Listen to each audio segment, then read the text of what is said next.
عالم صلی اللہ علیہ وسلم کے وصال ظاہری کے ایام قریب آئے تو حضور نے سرخ پٹی باندھی، تیز بخار ہے نبی کریم کو، دو صحابہ سہارا دے کے مسجد میں لائے، نبی پاک علیہ السلام کو بظاہر سہارا دے کے لایا گیا۔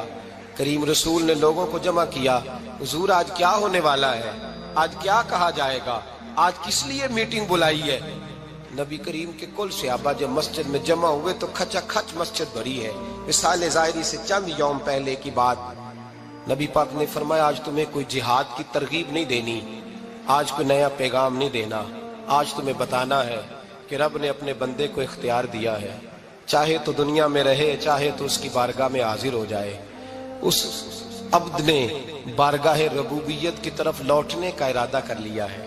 حضرت صدیق اکبر رونے لگے تو صحابہ نے کہا تمہیں کیا ہوا؟ کہنے لگے سمجھ نہیں رہے، کسی کی بات نہیں کر رہے، نبی پاک تو اپنی بات فرما رہے ہیں، اس نے جانے کا ارادہ کر لیا۔ سنیے میرے بھائی، محبوب پاک نے فرمایا بھائی کسی شخص کو میری طرف سے کوئی تکلیف پہنچی ہو تو بدلہ لے سکتا ہے، بدلہ لے سکتا ہے، کسی کو تکلیف پہنچی ہو۔ صحابہ پھوٹ کے رونے لگے، محبوبہ کرم ہی کرم ہوا ہے، رحمت ہی رحمت آئی، آپ کے بارے میں گمان کرنے والا بھی دائرہ ایمان سے نکل جائے گا۔ حضور آپ کیا فرما رہے ہیں؟ فرمایا نہیں بھائی اٹھو۔ پیچھے سے جناب عکاشہ بن محصن اٹھے، ہاتھ کانپتے ہیں، آگے بڑھے، کہنے لگے یا رسول اللہ، ایک جنگ کے موقع پر آپ نے درہ مارا تھا، ننگی پیٹھ پر صفیں سیدھی کراتے، بات دل میں رہ گئی ہے، میں نے بدلہ لینا ہے۔ نبی کریم نے فرمایا بلال دوڑ کے جاؤ، فاطمہ کے گھر درہ پڑا ہے، درہ لاؤ۔ سیدنا بلال حبشی کہتے میں گیا، دستک دی، سیدہ طیبہ طاہرہ حضرت فاطمہ فرمانے لگی بلال کیسے آئے ہو؟ اماں جی وہ درہ چاہیے تھا۔ سیدہ کو تشویش ہوئی، کہنے لگے بلال نہ تو جنگ پہ جانا ہے، نہ جہاد ہے، نہ کوئی ایسا موقع ہے، حضور کی تو طبیعت مبارک بظاہر بڑی علیل ہے، درہ کیا کریں گے؟ حضرت بلال عرض کرنے لگے اماں جی ایک صحابی بدلہ لینے لگے ہیں، صاحب طبقات نے جملے لکھے ہیں، کہتے ہیں بی بی صاحبہ نے درہ بھی دیا اور امام حسن حسین کو بھی باہر نکالا۔ فرمانے لگی عکاشہ سے کہنا 100 درے مارے، ان دو شہزادوں کے جسم پر نبی پاک کے قریب نہ جائے، میں نے 2 بچے پیدا ہی اپنے محبوب پر قربان کرنے کے لیے کیے، ان کو لے جائے۔ حضرت بلال کہتے میں 2 شہزادے لے کے آیا، اور جب دروازے میں میں لے کے پہنچا تو نبی پاک نے دیکھا تو آنکھوں میں آنسو آ گئے، فرمایا ان کو بٹھا دو، مجھے پتا ہے فاطمہ نے کیا کہہ کے بھیجا ہے۔ حضرت سیدنا بلال فرماتے ہیں درہ میں نے جناب عکاشہ کو دیا، حضرت عکاشہ درہ لے کے آگے جو بڑھے تو حضرت ابو بکر صدیق نے ان کے پیروں پہ ہاتھ رکھا، فرمایا عکاشہ میری طرف آ یار، مجھے مار درے، نبی پاک کے قریب نہ جا۔ مصطفیٰ کریم نے فرمایا ابو بکر تو ہٹ جا، اسے آنے دے۔ فرماتے ہیں میں چند قدم آگے گیا تو مولا علی شیر خدا نے میرے پیر پہ ہاتھ رکھا، کہنے لگے عکاشہ سوچ تو صحیح تو کیا کر رہا ہے؟ حضور نے فرمایا علی ہٹ جاؤ، میرا اور ان کا معاملہ ہے۔ جناب عکاشہ آگے بڑھ رہے، نبی کریم نے فرمایا میں اپنی امت کو درس دینا چاہتا ہوں، خبردار خبردار زندگی میں تمہارے ہاتھ سے زبان سے کسی کو تکلیف نہ پہنچنے پائے، خبردار یاد رکھنا وہ معاشرے بگڑ جاتے ہیں، وہ معاشرے تباہ کر دیے جاتے ہیں جہاں ظلم ہوتا ہے، جہاں زیادتی ہوتی ہے، جہاں لوگوں کو ستایا جاتا ہے۔ محبوب کریم کے قریب آئے حضرت عکاشہ کا، حضور میری پیٹھ ننگی تھی، آپ بھی ذرا کپڑا ہٹائیے۔ نبی کریم نے پیٹھ سے کپڑا ہٹایا، جناب عکاشہ نے درہ جو اٹھایا تو صحابہ کی چیخیں نکلی، حضرت عکاشہ نے درہ دور پھینکا، حضور کے بطن اطہر سے لپٹ گئے، چومنے لگے، کہنے لگے حضور وہ تو صفیں سیدھی کراتے لگ گیا تھا، آپ نے کہاں مارا تھا؟ یا رسول اللہ میں تو بہانہ بنا رہا تھا کہ جاتی دفعہ مجھے وجود چومنے کا موقع نصیب ہو جائے، مجھے یہ موقع نصیب ہو جائے۔ میرے حبیب نے فرمایا جس نے جنتی دیکھنا ہو میرے عکاشہ کی زیارت کر لے۔ بھائی ظلم کا دروازہ کھلا ہوا ہے اور لوگ بھول جاتے ہیں زیادتی کرتے ہوئے، وہ بہو سے ہی کیوں نہ کریں، وہ اپنے گھر کے بھول جاتے ہیں کہ شاید پوچھنے والا کوئی نہیں، شاید میزان نہیں لگے گا۔ ایران کے بادشاہ نے اپنے بیٹے کو پڑھانے کے لیے ایک استاد صاحب کا بندوبست کیا۔ استاد صاحب کو کہا کہ میرے بچے کو دین پڑھائیے، میں چاہتا ہوں کل اس نے انعام حکومت کو سنبھالنا ہے تو یہ دین سے آگاہ ہو جائے، اس کو کچھ سکھائیے، پڑھائیے۔ بہت نیک بزرگ بڑے درویش عالم پڑھانے لگے، اسباق مکمل ہو گئے، دین کے اسباق قرآن مجید پڑھایا، احادیث طیبہ کا درس دیا، اصول فقہ سے روشناس کرایا، جب بچے نے مکمل تعلیم حاصل کر لی اور آمین ہو گئی، دستار ہو گئی، فارغ ہو گئے، تو پھر ایک دن استاد صاحب نے کہا بیٹے کل تم نے ضرور آنا ہے، کچھ بات کرنی ہے۔ شہزادہ گیا ملنے استاد صاحب سے، استاد صاحب نے کنڈی لگا لی، ہاتھ میں درہ پکڑ لیا، مار مار کے پورے وجود کو زخمی کر دیا، کوئی غلطی نہیں، کوئی بات نہیں، مارا۔ اب بچہ آیا آ کے بادشاہ سلامت سے کہا کہ ابا جی سمجھ نہیں آئی، بڑا مارا ہے استاد۔ تو سیانے تھے نا بادشاہ، یہاں تو قاری صاحب روز کٹہرے میں کھڑے ہوتے ہیں، مولوی صاحب آپ نے میرے بچے کو کیوں مارا ہے؟ آپ 8,000 کے مولوی ہیں، میرا کئی کروڑ کا بچہ ہے، سویرے بدل لیں گے، خبردار آپ نے بچے کو ہاتھ لگایا، اپنی حیثیت میں رہے معاذ اللہ۔ جو قومیں استادوں کو کٹہروں میں کھڑا کرتی ہیں وہ ترقی نہیں کر پاتی، جو استادوں کو کٹہروں میں روز کھڑا کرتے ہیں۔ کہا ابا جی بڑا مارا ہے، تو والد بڑے سمجھدار تھے، کہنے لگے بیٹا استاد باپ ہوتا ہے، وہ زیادتی نہیں کرتا، کوئی بات ہوگی میں تیرے استاد کو کٹہرے میں نہیں بلاؤں گا۔ اماں سے بات کی، اماں کہنے لگی بیٹا میں تیرے باپ سے کیسے بات کروں، ڈرا تھا۔ وقت گزر گیا، 22 سال بیت گئے، 22 سال گزر گئے، بادشاہ کا انتقال ہوا، شہزادہ تخت پہ بیٹھا، پہلا حکم یہ دیا کہ میرے استاد کو بلاؤ، پہلا حکم۔ استاد جی بوڑھے ہو گئے تھے، چھڑی کے اوپر ٹیک لگا کے آئے اور بھویں سفید ہو کے جھک گئی تھیں، یوں آنکھ کھول کے بڑی مشکل سے دیکھا، کہنے لگے شہزادے حکم ہو۔ کب میں شہزادہ نہیں، اب میں بادشاہ بن گیا ہوں۔ استاد جی 22 سال بیت گئے، آپ نے مارا تھا، پر وہ درد چونکہ زیادتی کی تھی، میرا قصور کوئی نہیں تھا، تو نہ میری روح سے درد گیا ہے نہ میرے جسم سے گیا ہے، میں بے اختیار تھا، پوچھ نہیں سکتا تھا، آج با اختیار ہوا ہوں۔ سب سے پہلے پہلا حکم آپ کو دیا، بلایا ہے، بتائے کیوں مارا تھا، کیوں مجھے مارا تھا، میری زیادتی بتائے۔ تو استاد، بوڑھے استاد کی آنکھیں آنسوؤں سے بھر گئیں، کہنے لگے بیٹے بس آج کے دن کے لیے مارا تھا، یہ جو دن آ گیا نا میری زندگی میں اس لیے مارا تھا، یہ میں چاہتا تھا میری زندگی میں وقت ہے، آج کے بس میری مراد پوری ہو گئی۔ کہا صاحب کس لیے، مجھے بھی سمجھائے۔ آپ فرمانے لگے کتنی دیر ہو گئی تجھے مار کھائے ہوئے، کتنا زمانہ بیت گیا؟ کہنے لگا 22 سال۔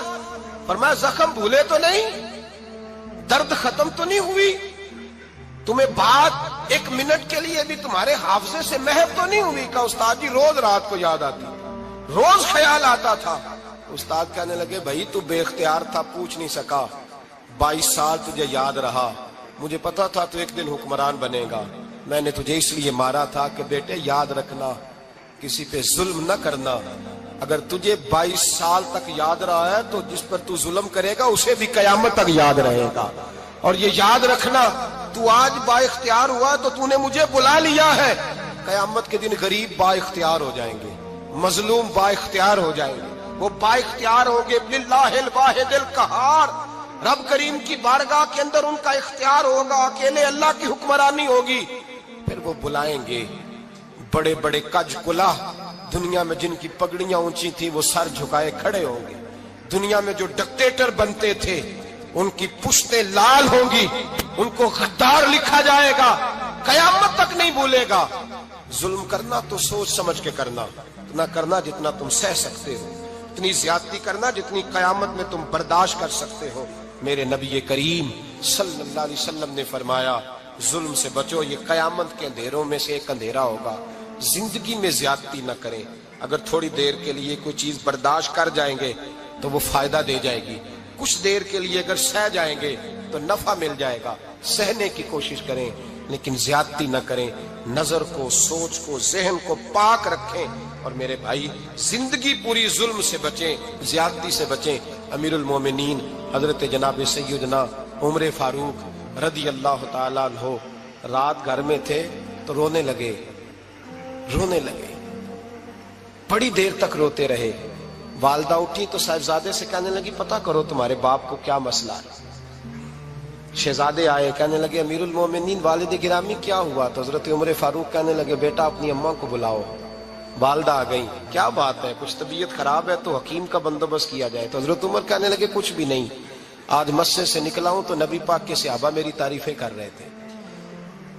یہ حضرت فاروق اعظم کے وصال کے قریب کے دن ہے، تعریفیں تو حضرت یہ رونے کی بات ہے کہ خوش ہونے کی؟ آپ فرمانے لگے نہیں،